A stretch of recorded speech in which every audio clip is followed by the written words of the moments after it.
২ March পতাকা উত্তোলন দিবস উপলক্ষে আলোচনা সভা ও ইফতার পার্টি করেছে রামগতি উপজেলা জাতীয় সমাজতান্ত্রিক দল জেএসডি।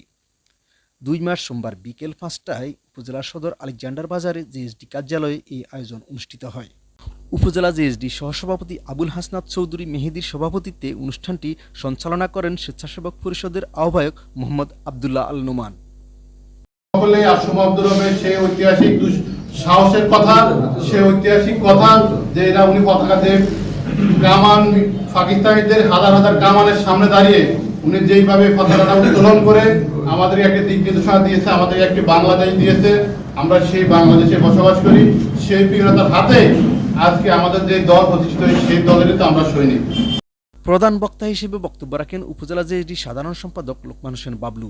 এছাড়াও বক্তব্য রাখেন পৌর জেএসডি সাধারণ সম্পাদক শাহাদাত হোসেন, দপ্তর সম্পাদক প্রকৌশলী মনিরুল ইসলাম মিঠু, চরবাদাম ইউনিয়ন সভাপতি মোহাম্মদ সেলিম, বড়খেরি ইউনিয়ন সাধারণ সম্পাদক মাহবুব রহমান, সর আবদুল্লাহ ইউনিয়ন সাধারণ সম্পাদক মোহাম্মদ আজাদ সহ প্রমুখ নেতৃবৃন্দ। ঐতিহাসিক ২রা মার্চ, এই ২রা মার্চ ১৯৭১ সালের ২ তারিখে সৃষ্টি হয় নাই। এটা ৬০ দশকের নিউক্লিয়াসের মাধ্যমে এই স্বাধীনতার স্বপ্ন বাংলাদেশের ছাত্র সমাজ ধারণ করেছে।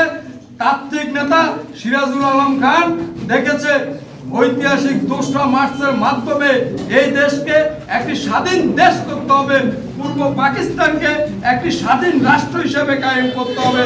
সেই সুবাদে ৬০ দশকের ছাত্র নেতাদের মাধ্যমে নিউক্লিয়াসের গঠনের মাধ্যমে এই স্বাধীনতার স্বপ্ন সেদিন বাঙালি জাতি দেখেছে।